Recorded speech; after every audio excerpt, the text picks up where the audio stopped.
Hello বন্ধুরা, একদিন সকালে যখন আমি গরুকে খাবার দিতে উঠলাম তখন এমন কিছু দেখলাম যে লজ্জায় আমি জল হয়ে গেলাম। প্রায়ই গরুকে খাবার দিতে গেলে আমি এমন দৃশ্য দেখতাম। আমি দেখলাম আমার ভাইজান তার স্ত্রীর সঙ্গে সেই সব করছিলেন। ভাইজান আর ভাবির মধ্যে ভালোবাসা আর পারস্পরিক বোঝাপড়ার একটা সুন্দর দৃশ্য ছিল। তাদের দেখে এক মুহূর্তের জন্য আমার খুব ভালো লাগলো। ঠিক তখনই ভাবির চোখ আমার উপর পড়ল। সে মুচকি হেসে ভাইজান থেকে আলাদা হয়ে গরুর দুধ দোহাতে চলে গেল, আর ভাইজান বাইরের দিকে চলে গেলেন। আমি ভাবলাম এই সময় তাদের ব্যক্তিগত মুহূর্তে আঁকা ছেড়ে দেওয়া উচিত। তাই আমি বাড়ি ফিরে এলাম।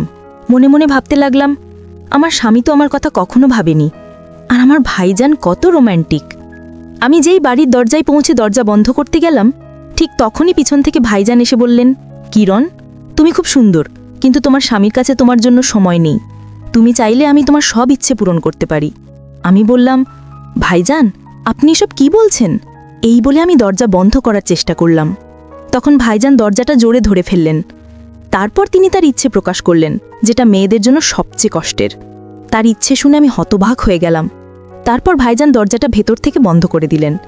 আমি পুরোপুরি কাঁপছিলাম। ভাবছিলাম কেউ দেখে ফেললে কি হবে। ভাইজান বললেন, ভয় পাওয়ার দরকার নেই, সবাই খেতে গেছে, আর তোমার ভাবি গরুর দুধ দোহাতে ব্যস্ত। মাত্র 5 মিনিটের ব্যাপার, কেউ আমাদের বিরক্ত করবে না। এই বলে ভাইজান তার সেই ইচ্ছে পূরণ করলেন, যেটার জন্য মেয়েরা সহজে রাজি হয় না। নমস্কার বন্ধুরা, আমাদের আরেকটি আকর্ষণীয় গল্পে তোমাদের স্বাগত। আশা করি এই গল্পটা তোমাদের খুব ভালো লাগবে। আমার নাম কিরণ। আমার জন্ম উত্তরপ্রদেশের একটি ছোট্ট গ্রামে একটি সাধারণ পরিবারে হয়েছিল। আমাদের পরিবারে আমার একটি বড় বোন আর একটি ভাই আছে। দুজনেরই বিয়ে হয়ে গেছে। এই গল্পটা সেই সময়ের যখন আমার বয়স ছিল 22 বছর। আমার বোনের বিয়ের 5 বছর হয়ে গিয়েছিল, আর আমার বিয়ে হয়েছিল কিছুদিন আগে। আমি যখন মায়ের বাড়িতে এলাম তখন বাড়ির পরিবেশ খুব গম্ভীর ছিল। আমার মা মাটিতে বসে কাঁদছিলেন। আমি মাকে জিজ্ঞেস করলাম, কিন্তু তিনি কোনো উত্তর দিলেন না। বাবা এক কোণে দাঁড়িয়েছিলেন, তার চোখে গভীর বিষণ্ণতা। তিনি আমাকে কাছে ডেকে ভারী গলায় বললেন, বেটি, তোমার দিদি আমাদের ছেড়ে এই দুনিয়া থেকে চলে গেছে। এটা শুনে আমার মনে হলো পায়ের তলা মাটি সরে গেছে। আমি ফুপিয়ে ফুপিয়ে কাঁদতে লাগলাম। আমার দিদির একটা মেয়ে ছিল, যে বিয়ের 1 বছর পর জন্মেছিল। আমরা সবাই দিদি শ্বশুর বাড়ি গেলাম। সেখানে তার শেষ কীর্তি সম্পন্ন হলো। ধীরে ধীরে জীবন আবার স্বাভাবিক ছন্দে ফিরতে শুরু করল। দিদির মৃত্যুর 2 মাস পর আমার জিজা তার মেয়েকে নিয়ে আমাদের বাড়িতে এলেন। তখন আমি বাড়িতে ছিলাম। জিজার পরিবারে কি আলোচনা হয়েছিল আমি জানতাম না। মা আমাকে একটা ঘরে নিয়ে গেলেন। তার মুখে গাম্ভীর্য ছিল। তিনি আস্তে বললেন, বেটি, আমার কথা মন দিয়ে শোন। তোমার দিদি আর আমাদের মধ্যে নেই। তার ছোট্ট মেয়েটা দেখাশোনা করার মতো এখন কেউ নেই। তোমার জিজা দ্বিতীয় বিয়ে করতে যাচ্ছেন। আমরা ভেবেছি তুমি সেই মানুষ যে এই মেয়েটার জীবন সামলাতে পারবে। এটা শুনে আমি হতবাক হয়ে গেলাম। আমি মাকে জিজ্ঞেস করলাম, মা, কিভাবে? মা গভীর নিঃশ্বাস নিয়ে বললেন, বেটি, তোকে এই মেয়েটাকে রাখতে হবে। এটা খুব কঠিন সিদ্ধান্ত, কিন্তু এটাই একমাত্র উপায়। তুই না করিস না, আমি তোর সামনে হাত জড়ি। মায়ের চোখে জল ছিল। তাকে দেখে আমার মন গলে গেল। আমি চোখের জল আটকে বললাম, ঠিক আছে মা, তুমি যা বলবে আমি তাই করব। মা আমাকে জড়িয়ে ধরে বললেন, তুই আমার কথা মেনে আমার বুক থেকে একটা বোঝা নামিয়ে দিয়েছিস। তারপর মা অন্য ঘরে চলে গেলেন। দিদির মৃত্যু 6 মাস পর আমি সেই মেয়েটার দেখাশোনা শুরু করলাম। আমার স্বপ্ন আর ইচ্ছে ত্যাগ হয়ে গিয়েছিল। অভিষেক, আমার স্বামী এই মেয়েটাকে মেনে নেবে কিনা আমার মনে সবসময় এই ভয় ছিল। তাই আমার ভাইয়াও আমার সঙ্গে এলো। আমি যখন শ্বশুরবাড়ি পৌঁছালাম, সবকিছু নতুন আর অচেনা লাগছিল। রাতে আমার শাশুড়ি আমাকে বাড়ির একটা ছোট্ট ঘরে বসালেন। সেখানকার পরিবেশ আমার কাছে একটু অদ্ভুত লাগছিল। বিছানা মাটিতে পাতা ছিল। বাড়িটাও সাধারণ মাটির। আমি মাটিতে পাতা বিছানায় বসে আমার আগামী জীবন নিয়ে ভাবতে লাগলাম। কিছুক্ষণ পর ঘরের দরজা খুলল। অভিষেক ভেতরে এলেন। দরজা বন্ধ করে আমার কাছে এসে বসলেন। আমি ভেতর ভেতর খুব ঘাবড়ে গিয়েছিলাম। হৃৎপিণ্ডের ধড়ফড়ানি বেড়ে গিয়েছিল। অভিষেক শান্ত গলায় বললেন, কিরণ, তুমি এখানে এসে গেছ। এটা আমাদের সম্পর্কে নতুন শুরু। আমি জানি এসব তোমার জন্য সহজ নয়, কিন্তু আমাদের এটা সামলাতে হবে। তার কথা শুনে আমার ঘাবড়ানি একটু কমল, কিন্তু মনে প্রশ্নের ঝড় উঠল। আমি চুপচাপ তার কথা শুনতে লাগলাম। তিনি আমাকে আরাম করতে বললেন সময়ের সঙ্গে সব ঠিক হয়ে যাবে। তার এই ব্যবহারে আমি একটু অস্বস্তি বোধ করলাম। অভিষেক বিছানায় শুয়ে পড়লেন। আমি তখন আমার ঘাবড়ানি থেকে বেরোতে চেষ্টা করছিলাম।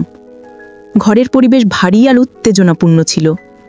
অভিষেক আমার দিকে তাকিয়ে বললেন, কিরণ, আমি জানি আমাদের জন্য এই সম্পর্কটা একদম নতুন, এটাকে বুঝতে সময় লাগবে, কিন্তু আমি চাই আমরা দুজনে এই সম্পর্ক নিষ্ঠার সঙ্গে পালন করার চেষ্টা করি।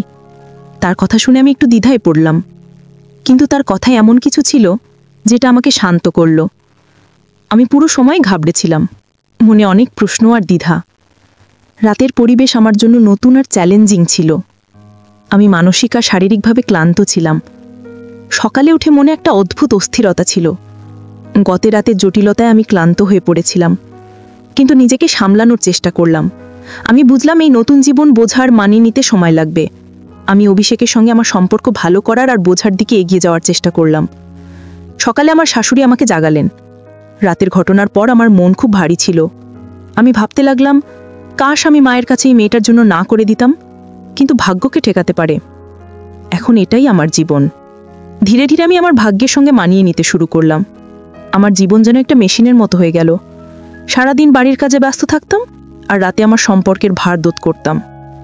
ধীরে ধীরে আমি পরিস্থিতি সহজ করতে শিখে গেলাম। শ্বশুরবাড়ির সব মহিলাদের সঙ্গে আমার পরিচয় হতে লাগলো। তারা তাদের স্বামীদের সঙ্গে তাদের অভিজ্ঞতা আর খুশির কথা ভাগ করত। তাদের কথা শুনে আমার মন বিষণ্ণ হয়ে যেত, কিন্তু আমি কখনো কারো সঙ্গে আমার মনের কথা বলিনি। আমি আমার জীবনের দুঃখগুলো নিজের মধ্যে লুকিয়ে সব সহজ করতাম। আমাদের পরিবেশ খুব সাধারণ ছিল। অভিষেক না বেশি পড়াশোনা করেছিলেন, না কোনো চাকরি করতেন। এজন্য বাড়ির আর্থিক অবস্থাও ভালো ছিল না। দিন যেতে লাগলো। আমি নিজেকে পরিস্থিতির সঙ্গে মানিয়ে নেওয়ার চেষ্টা করছিলাম। আমার মধ্যে এই বিশ্বাস জাগছিল যে প্রতিটা পরিস্থিতির মোকাবিলা ধৈর্য আর বুদ্ধি দিয়ে করতে হবে। আমাদের পরিবারের সবচেয়ে বেশি পড়াশোনা করা মানুষ ছিলেন আমার ভাইজান মনোজ। তিনি একটা সরকারি স্কুলের ছাত্র ছিলেন। তার ভাগে যে জমি এসেছিল আমি তার দেখাশোনা করতাম, যদিও তিনি তার পরিবারের সঙ্গে আলাদা থাকতে শুরু করেছিলেন। অভিষেকের জমি এত কম ছিল যে তার উপর ভরসা করে বাড়ির খরচ চালানো কঠিন হয়ে পড়ছিল। সময় যেতে লাগলো, কিন্তু আমাদের অবস্থা দিন দিন খারাপ হতে লাগলো। আমার বিয়ের 5 বছর হয়ে গেছে। আমার বয়স এখন 28। আমাদের নিজের কোনো সন্তান ছিল না। সত্যি বলতে আমি সন্তান চাইতামও না। দিদির মেয়ে সঞ্জনা, যে এখন 12 বছরের হয়ে গেছে, তাকে সামলানোই আমাদের জন্য বড় দায়িত্ব ছিল। সঞ্জনা আমাকে মা বলে ডাকত। আমিও তাকে আমার মেয়ের মতো ভালোবাসতাম। সঞ্জনা এখন কৈশোর বয়সে পৌঁছে গেছে। তার ব্যক্তিত্ব আর বোধশক্তি বাড়ছিল। সে জানতো আমি তার আসল মা নই, কিন্তু সে আমাকেই মায়ের মতো মেনে নিয়েছিল। আমাদের এই মধ্যে এই বন্ধন একটা অমূল্য বন্ধন হয়ে উঠেছিল। বাড়ির অবস্থা দিন দিন খারাপ হচ্ছিল। আয়ের উৎস সীমিত ছিল আর খরচ বাড়ছিল। একদিন সকালে যখন আমি গরুকে খাবার দিতে উঠলাম, তখন এমন কিছু দেখলাম যা আমাকে চমকে দিল। আমি দেখলাম আমার ভাইজান তার স্ত্রীর সঙ্গে হাসি মজা করে কথা বলছিলেন। তাদের মধ্যে স্নেহ আর পারস্পরিক বোঝাপড়া দেখে এক মুহূর্তের জন্য আমার খুব ভালো লাগলো। মনে হলো কঠিন পরিস্থিতিতেও সম্পর্কে মাধুর্য আর সহযোগিতা বজায় রাখা কতটা জরুরি। তারা আমাকে দেখতে পেয়ে ভাবি মুচকি হেসে ভাইজান থেকে আলাদা হয়ে গরুর দুধ দোহাতে চলে গেল, আর ভাইজান বাইরের দিকে চলে গেলেন। আমি ভাবলাম এই সময় তাদের ব্যক্তিগত মুহূর্তে একা ছেড়ে দেওয়া উচিত, তাই আমি বাড়ি ফিরে এলাম। দরজায় পৌঁছে দরজা বন্ধ করতে যাচ্ছিলাম, ঠিক তখনই পিছন থেকে ভাইজান এসে পড়লেন। তার উপস্থিতি আমাকে একটু চমকে দিল। আমি তৎক্ষণাৎ জিজ্ঞেস করলাম, ভাইজান কোনো কাজ ছিল?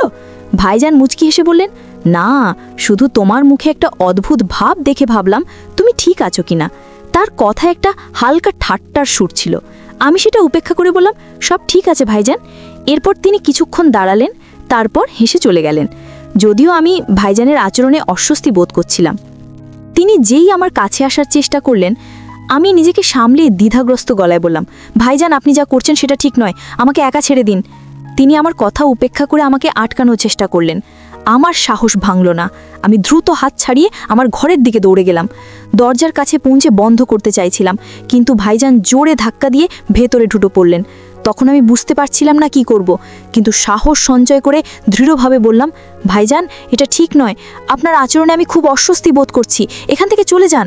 তার মুখে এক মুহূর্তের জন্য চিন্তার ভাব ফুটল, তারপর থেমে বললেন, আমাকে মাফ করো, আমার কোনো খারাপ উদ্দেশ্য ছিল না। এরপর তিনি তৎক্ষণাৎ ঘর থেকে বেরিয়ে গেলেন। আমি স্বস্তির নিঃশ্বাস ফেললাম। ভাবলাম এবার থেকে আরও সতর্ক থাকতে হবে।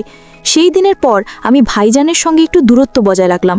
বাড়ির সবার সঙ্গে বেশি সময় কাটাতে লাগলাম, যাতে এমন পরিস্থিতি আর না আসে। আমি দৃঢ়ভাবে বললাম, আপনি যদি আমার সম্মান চান তাহলে এখনই এখান থেকে চলে যান, নইলে আমি সব কিছু পরিবারের কাছে বলে দেব। কিন্তু আমার কথায় ভাইজানের কোনো ভ্রুক্ষেপ হলো না। তিনি হেসে বললেন, তুমি যা চাও করতে পারো, আমার কিছু যায় আসে না। কিন্তু তুমি জানো কিরণ, তুমি খুব সুন্দর। যেদিন থেকে তোমাকে প্রথম দেখেছি সেদিন থেকে আমি তোমার প্রতি আকৃষ্ট। এটা শুনে আমি কিছুক্ষণের জন্য চুপ হয়ে গেলাম। আমার মনে নানা চিন্তা ঘুরতে লাগলো। আমার স্বামী কখনো আমার প্রশংসা করেনি, আমার ভাবনাগুলো বোঝার চেষ্টাও করেনি। ভাইজানের কথা আমাকে অস্বস্তিতে ফেলছিল। আমি নিজেকে সামলানোর চেষ্টা করছিলাম। আমি তাকে থামিয়ে বললাম, আমাকে ছেড়ে দিন, আমরা অন্য কোনো দিন এসব করব। আমার কথায় ভাইজান একটু চুপ হলেন, কিন্তু তবু থামলেন না। বললেন, ঠিক আছে, আমি আবার তোমার জন্য অপেক্ষা করব। সেই মুহূর্তে আমি নিজেকে পুরোপুরি সামলানোর চেষ্টা করছিলাম। আমার পুরো চেষ্টা ছিল এই পরিস্থিতি থেকে বেরিয়ে আসা আর নিজেকে নিরাপদ রাখা। আমি কিছু না বলে ঘরে চলে গেলাম। কিছুক্ষণ পর বাইরে এসে বাড়ির পিছনের দিকে যাওয়ার মন করলাম, কিন্তু তৎক্ষণাৎ ভাইজান চলে গিয়েছিলেন। আমি ফিরে এসে নাস্তা তৈরি করতে লাগলাম।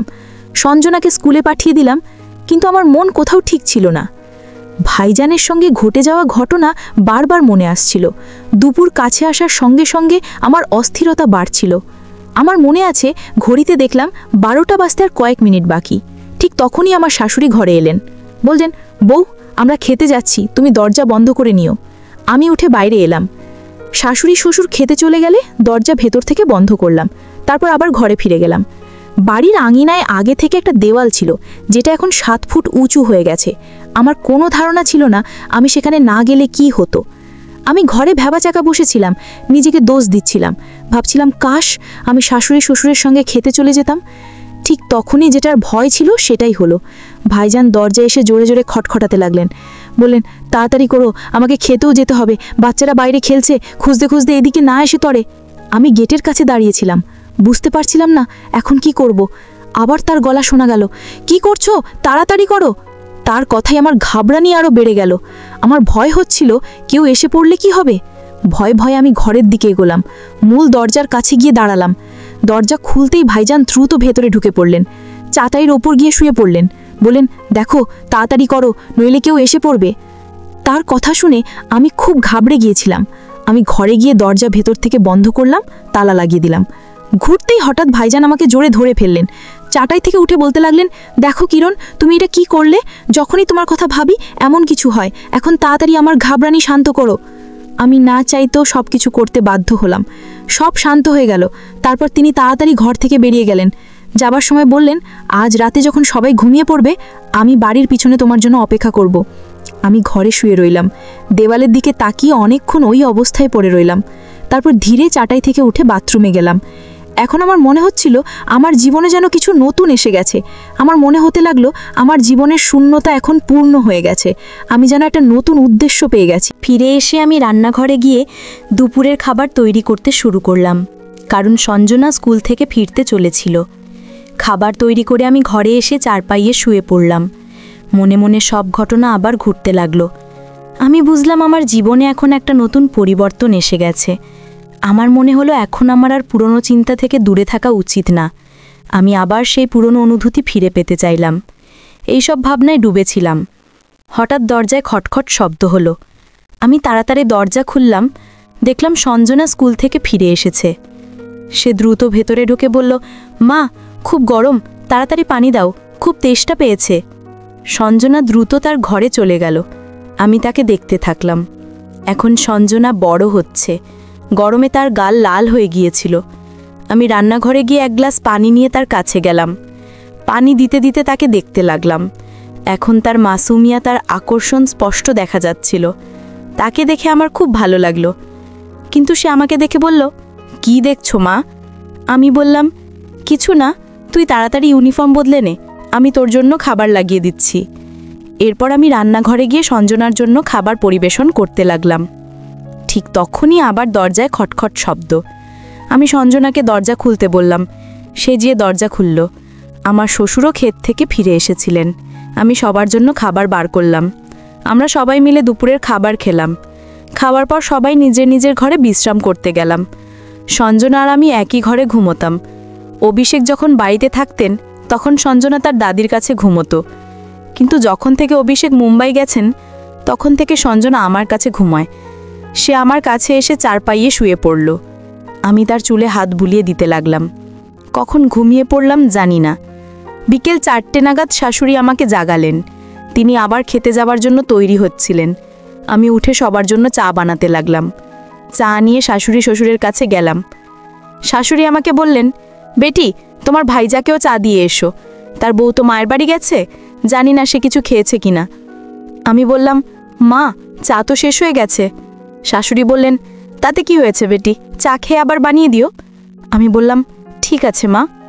শাশুড়ি শ্বশুর যখন খেতে গেলেন, সঞ্জনাও তাদের সঙ্গে চলে গেল। আমি তাকে আটকানোর অনেক চেষ্টা করলাম, কিন্তু সে তাদের সঙ্গে যাওয়ার জেদ করল। সবাই চলে যাওয়ার পর আমি আবার ভাবতে লাগলাম, এখন আমি কি করব? যদি চা নিয়ে যাই তাহলে ভাইজা ভাববেন আমি ইচ্ছে করে দ্বার কাছে যাচ্ছি। তারপর ভাবলাম চা গেটের বাইরে দিয়ে দেব। এই ভেবে আমি রান্নাঘরের দিকে যাচ্ছিলাম। ঠিক তখনই গেটে কেউ খটখট করল। আমি জানতাম না বাইরে ভাইজান থাকতে পারেন। গেট খুলতেই আমার হৃৎপিণ্ডের ধরফরানি বেড়ে গেল। সত্যিই বাইরে ভাইজান দাঁড়িয়ে। তিনি বললেন, মা বলে গেছে আমি গিয়ে চা খেয়ে আসি, এমন সুযোগ আমি কিভাবে ছাড়ি? তিনি কিছু না বলে বাড়ির ভেতরে ঢুকে পড়লেন। আমি গেটে ভয়ে ভয়ে দাঁড়িয়ে তাকে দেখছিলাম, বুঝতে পারছিলাম না এখন কি করব। তিনি বললেন, এখন কি দাঁড়িয়ে থাকবে না কিছু করবে? কিছুক্ষণ পর বললেন, এখন তোমাকে রাতে আসতে হবে না, যে কাজের জন্য তোমাকে রাতে ডাকতে চেয়েছিলাম সেটা আমি এখনই সেরে যাব, রাতে সুযোগ পাবো কিনা জানি না। এই বলে তিনি আমার কানে আস্তে করে একটা কথা বললেন। সেটা শুনে আমার হুঁশ উড়ে গেল। আজ ভাইজান তার সেই ইচ্ছে পূরণ করতে চলেছিলেন, যেটা মেয়েদের জন্য সবচেয়ে কষ্টের, যেটার জন্য তারা সহজে রাজি হয় না। আমি ভাইজানকে স্পষ্টভাবে না করে দিলাম, কিন্তু তিনি মানলেন না। বলতে লাগলেন, যেদিন থেকে তোকে প্রথম দেখেছি সেদিন থেকে আমার মনেই ইচ্ছে জেগেছে, আজ সুযোগ পেয়েছি, এটা হাতছাড়া করতে চাই না।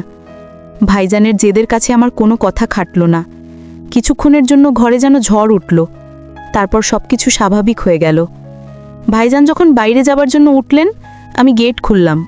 তিনি বেরিয়ে গেলেন। আমি ঘরে গিয়ে চারপাইয়ে শুয়ে পড়লাম। আজ আমি পুরোপুরি তৃপ্ত ছিলাম। আমার সব ইচ্ছে পূরণ হয়ে গিয়েছিল। আমার মনে হচ্ছিল আমার ভেতরে যেন কিছু নতুন এসে গেছে, বা বলা যায় আমি আজ পুরোপুরি সুখ পেয়ে গেছি। তো বন্ধুরা, এই ছিল আজকের গল্প। এই গল্পটা তোমাদের কেমন লাগলো? তোমাদের মতামত কমেন্ট বক্সে জানিও। গল্পটা ভালো লাগলে ভিডিওটি লাইক করো, চ্যানেলটি সাবস্ক্রাইব করো, যাতে আমাদের নতুন ভিডিওর খবর পাও।